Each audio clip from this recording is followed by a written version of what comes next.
ይዞታ መሬታችሁን መንግስት ፈልጎት ለህዝብ ጥቅም በሚል ሲለቀቅ ቤቶች ከመፍረሳቸው በፊት እንዲሁም ቤቱን ከማስለቀቁ በፊት አስለቃቂው አካል ወይም ቤቱ እንዲፈርስ የሚያስደረገው አካል ሊከተለው የሚገባ ህጋዊ መንገድ ምንድን ነው? መሬትን ለህዝብ ጥቅም ከማስለቀቅ በፊት ሊከተሉት የሚገባቸው ህጋዊ ተግባራት ምንድን ናቸው የሚለው ዛሬ በዝርዝር የምነግራችሁ ይሆናል። ሰላም ክቡራትና ክቡራን ተከታታዮቼ እንዴት አላችሁ? እኔ በጣም ደህና ነኝ። በመግቢያ እንዳልኳችሁ መሬት መንግስት ፈልጎት ለህዝብ ጥቅም በሚል ሲለቀቅ ቤቶች ከመፍረሳቸው በፊት እንዲሁም ቤቱን ከማስለቀቁ በፊት አስለቃቂው አካል ወይም ቤቱ እንዲፈርስ የሚያደርገው አካል ሊከተለው የሚገባው ህጋዊ መንገድ ምንድን ነው የሚለውን በዚህ ፕሮግራም የምነግራችሁ ይሆናል ማለት ነው። ለዚህ አስተማሪ ቻናል አዲስ ሆናችሁ ቻናሉን ላይክ፣ ሼር፣ ሰብስክራይብ በማድረግ አብራችሁኝ እንድትቆዩ በታላቅ አክብሮትና ትህትና ጠይቃለሁ። ቀጥታ ወደ ዛሬው ፕሮግራሜ እገባለሁ። እንግዲህ በህገ መንግስቱ አንቀጽ 40 ንዑስ አንቀጽ 3 መሰረት የመሬት ባለቤትነት መብት የመንግስትና የህዝብ ብቻ እንደሆነ ይደነግጋል። ይህ ማለት በግለሰብ ደረጃ መሬትን የመጠቀም እንጂ በባለቤትነት የመያዝ መብት የለም ማለት ነው። ይህ እንዳለ ሆኖ ለህዝብ ጥቅም አስፈላጊ ሆኖ ሲያገኘው መንግስት የግል ንብረትን መውሰድ እንደሚችል እንዲሁ በህገ መንግስቱ አንቀጽ 40 ንዑስ አንቀጽ 8 ላይ ግልጽ ያስቀምጣል ማለት ነው። ለመሆኑ ይዞታ ማስለቀቅ ምንድን ነው? እንዴት ይፈጸማል? የሚለው በግልጽ ማየት ያስፈልጋል። የመሬት ይዞታ ማስለቀቅ ማለት በግለሰቦች ወይም በድርጅቶች የተያዙ መሬቶችን ለህዝብ ጥቅም አስፈላጊ ሆነው ሲገኙ በቋሚነት ወይም በጊዜያዊነት መንግስት የሚወስድበትና ለሌላ ዓላማ የሚውልበት ስርዓት ነው። በዚህ መሰረት የሚመለከተው አካል የመሬት ይዞታን ከማስለቀቁ በፊት መሟላት ያለባቸውን ቅድመ ሁኔታዎች አሉ። ከነዚህም ውስጥ ቀዳሚ የሚለቀቀው መሬት ለህዝብ ጥቅም መሆኑን ማረጋገጥና በቅድሚያ መወሰን ይገባል ማለት ነው። አዋጅ ቁጥር 1161/2011 አንቀጽ 5 ላይ በግልጽ እንደተቀመጠው አግባብ ያለው የመንግስት አካል ለህዝብ ጥቅም ሲባል መሬት እንዲለቅ ሲወስን በተጓዳኝ ለካሳ ለመልሶ ማቋቋም የሚያስፈልገውን በጀት በማን እንደሚሸፈን ጭምር አብሮ መወሰን ይገባዋል ይላል። የልማት ተነሺን ከቦታው ማስነሳት የሚቻለው ካሳና ምትክ ቦታ ወይም ቤት ከተሰጠ በኋላ ስለሆነ የካሳና ምትክ ቦታ ጉዳይም ቀድሞ መዘጋጀት ወይም መለየት ያለበት ጉዳይ ነው። ይህም በአዋጅ ቁጥር 1161/2011 አንቀጽ 8 ንዑስ አንቀጽ 1 ሰ ላይ በግልጽ ተደንግጎ ይገኛል ማለት ነው። በአጠቃላይ መሬት ይዞታን ወይም ነዋሪዎችን ቤት ከማስለቀቅ በፊት የግድ ሊፈጸሙ የሚገባቸው ተግባራቶች አሉ።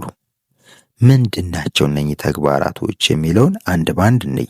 ተነሺዎች ከመነሳታቸው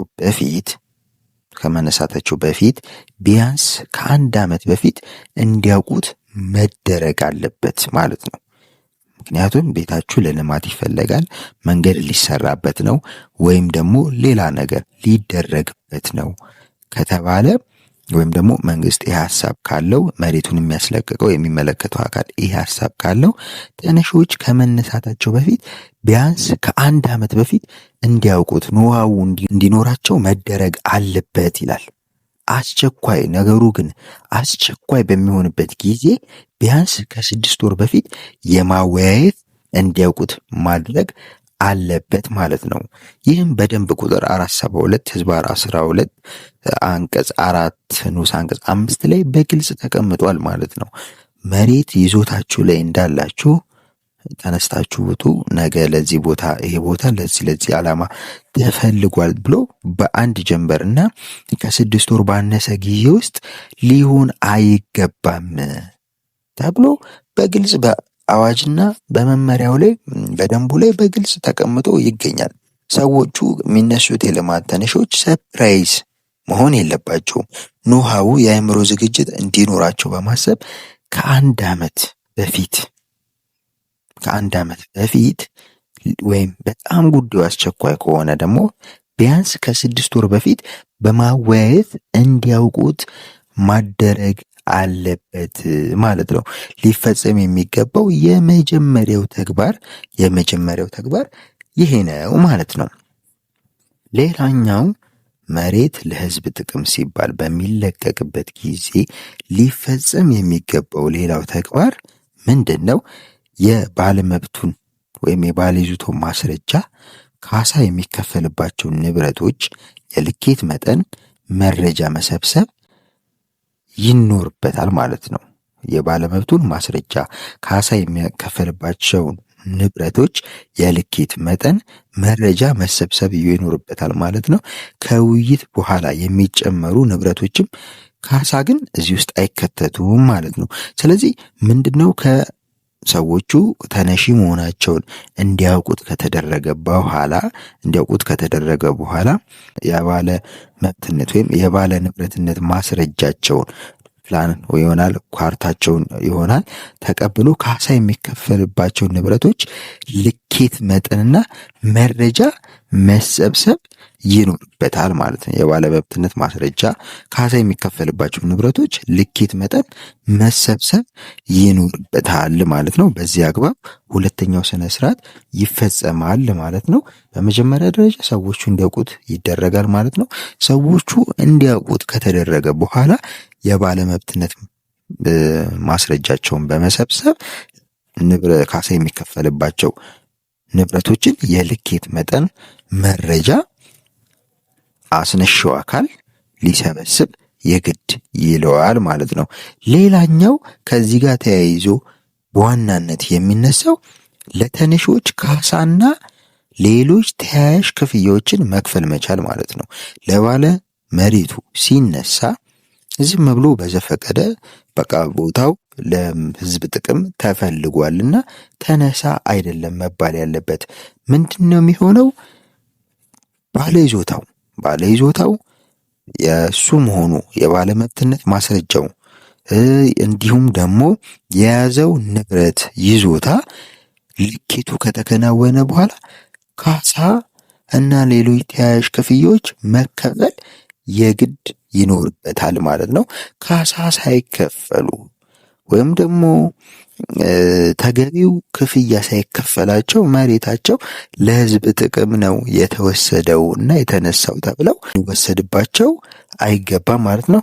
በእነኚህም በተመለከቱ ብዙ ጉዳዮች በፍርድ ቤት ይታያሉ ማለት ነው። ያለ ካሳ ተገቢውን ስነ ስርዓት ሳይከተሉ መሬታቸውን ለሕዝብ ጥቅም ተፈልጓል በሚል ሰዎች መሬታቸው ሲወሰድባቸው ጉዳያቸውን ወደ ፍርድ ቤት ያመጡታል ማለት ነው።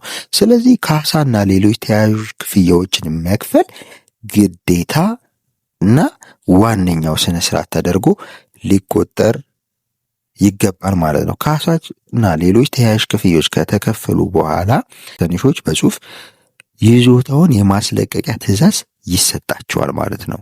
እዚህ ጋር ምንድነው ልብ ልትሉት የሚገባው? ተነሱ አይደለም በቃል የሚባለው፣ በጽሁፍ የማስለቀቂያ ትዕዛዝ ይሰጣል ማለት ነው። መሬታችሁ ለሕዝብ ጥቅም ተፈልጓልና በዚህ መሰረት ካሳና ሌሎች ተያያዥ ክፍያዎችም ተከፍሏል፣ ልኬታችሁ ታውቋል፣ የባለመብትነት ማስረጃም ተሰብስቧል። ስለዚህ ለተነሺዎች በዚህ ቀን ተነስታችሁ ይዞታውን አስረክባችሁን ሂዱ የሚል በጽሁፍ ማስጠንቀቂያ ትዕዛዝ መሰጠት ይኖርበታል። ግዴታም ስነ ስርዓት ነው ማለት ነው።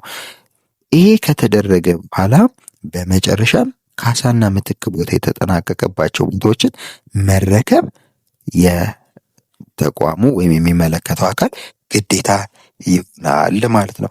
በዚህ አግባብ ነው አንድ ይዞታ ሲለቀቅ በዚህ አግባብ መሆን ነው እንጂ ነገ ተነስተው ይዞታው ለሕዝብ ጥቅም ስለሚፈለግ እንግዲህ ለቀህ እንድትወጣ አይባልም። በአንድ ጀንበር መጀመሪያ እንዲያውቁት ከ1 ዓመት በፊት መደረግ አለበት። በጣም ጉዳይ አስቸኳይ ከሆነ ከ6 ወር በፊት እንዲያውቁት መደረግ አለበት። ከዛ በኋላ ማስረጃው ተሰብስቦ ልኬት ተከናውኖ ካሳና ሌሎች ተያያዥ ክፍያዎች ምትክ ቦታ መሰጠት መቻል አለበት ማለት ነው። ከዛ በኋላ ነው ይዞታው የሚለቀቀው ማለት ነው። በዚህ አግባብና ስነ ስርዓት መሰረት ለሕዝብ ጥቅም የተፈለገ ይዞታ ይለቀቃል ማለት ነው። ስነ ስርዓቱ ይህንን ይመስላል ማለት ነው።